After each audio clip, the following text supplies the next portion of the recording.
Greetings Netrunners and welcome to our look at the new free Mars Datapack. We're starting today with the runner cards, starting with the Anarchs. Here we have Mars for the Martians. It's a zero cost event priority, play only as your first click. Draw one card for every installed clan resource, gain 1 credit for each tag you have.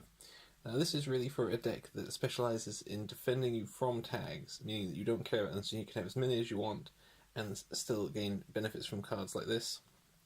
And other ones that are part of the clans that will give you lots of benefits. So for every installed clan resource, you're drawing loads of cards and you're getting credits for every tag you had. I've seen games where someone set up to 37 tags, and getting that many credits would be huge.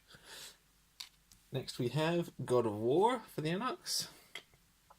A program Icebreaker AI virus. Cost of 4, memory cost of 1, and when your turn begins you may take 1 tag to place 2 virus counters on God of War, so it works very well with Mars for the Martians. And has hosted virus counter break ice subroutine, and 2 credits plus 1 strength. So you can just remove the virus counters to get more and more subroutines broken, and just pay 2 credits to get strength. It's not the best because it's not very efficient for raising the strength, 2 credits for only 1 strength. But just instantly breaking any ice subroutine is fairly good. Next we move on to the criminal faction, and we have Leave No Trace, event run, cost of 2. Make a run. When the run ends, de-res all ice that was res during this run. That's huge. This is literally huge. If you know that there's an agenda or something in a server and you're going to make a run on it, you might as well use this, because the corp will spend loads resing their ice, trying to defend it, and then at the end of the run you've just de-resed all of it, so they'll have to pay all that cost again if they want to defend whatever's in that server next time. Then that's a huge blow to their economy. So this is a fantastic card, and I will definitely be making a lot of use of it. Next we have Rip Deal. Event run. Make a run on HQ. If successful, when you would access any number of cards from HQ, you may instead add that many cards from your heap to your grip. Remove Rip Deal from the game instead of trashing it. So this is a good way to get all your most vital cards back in. So you make a run on HQ, you have to succeed it, but instead of accessing a number of cards, you may instead add that many cards from your heap to your grip. So all your good economy cards or your one-use cards that you had to trash, after using them, you get them all back in. And all it costs is this card being removed from the game. So that's a great way to restart your economy if you need to, or get back a vital card, or even just get a card that you've sent to the heap on purpose, just to get it out of your deck quickly and need it back into your hand now. So this is a really good card for that, and a really good card at getting your economy going again. Next we have another good one for the criminals, and it is Flashbang. Cost of 5, memory cost of 1, program Icebreaker Killer. For 6 credit, de-res a sentry currently being encountered, and 1 credit plus 1 strength.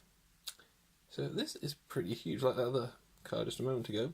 It allows you to de-res something, so it doesn't matter how much it costs for the corp to res that card and you're encountering it. If it's a sentry card, you can just de-res it again and you don't have to encounter it.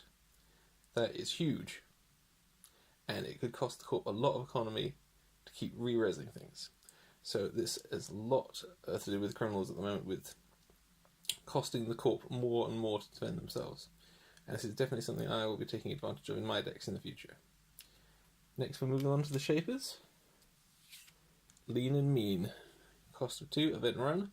Make a run. If you have 3 or fewer programs installed, all Icebreakers have +2 strength during this run. So this is what a special deck. This is a card that specialises in decks that have very few Icebreakers. Like you've got ones that specialise in a lot of different kind of icebreaking, and you only have a few in play, 3 or less, but all of them get +2 strength with this on this run. So that's really good early game, and it's really good if you're just specialising in very few programs. Next we have Maven. Cost of 5, memory cost of 2, Icebreaker AI. Maven has +1 strength for each installed program, and has 2 credits break ice subroutine, and a base strength of 0. Now this is the exact opposite. If you've got loads of programs doing all sorts of different things, if you can afford it with the memory cost, then suddenly this one's strength is huge, and it only has 2 credits to break ice subroutine. So that's actually fairly good. It's just that you've got to find a way to get around the memory limit to have as many programs as possible. Next we have Na Not K. Cost of 4. Memory cost of 1. Ice Program Icebreaker Killer. During each run, Na Not K has +1 strength for each piece of ice protecting the attacked server.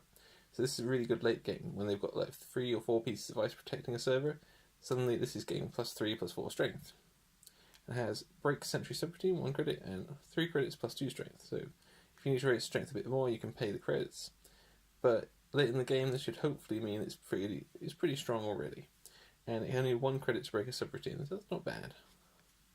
Now we're going on to the neutral cards, and we have the Blue Moose. Cost of 4, resource, location CD.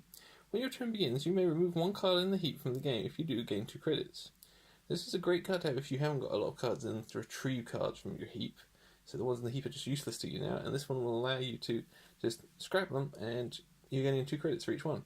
So that's a fantastic way to improve your economy. Right, that's all for this time, Netrunners. Remember to like and subscribe, and stay tuned for our next episode where we'll be looking at the Corp cards.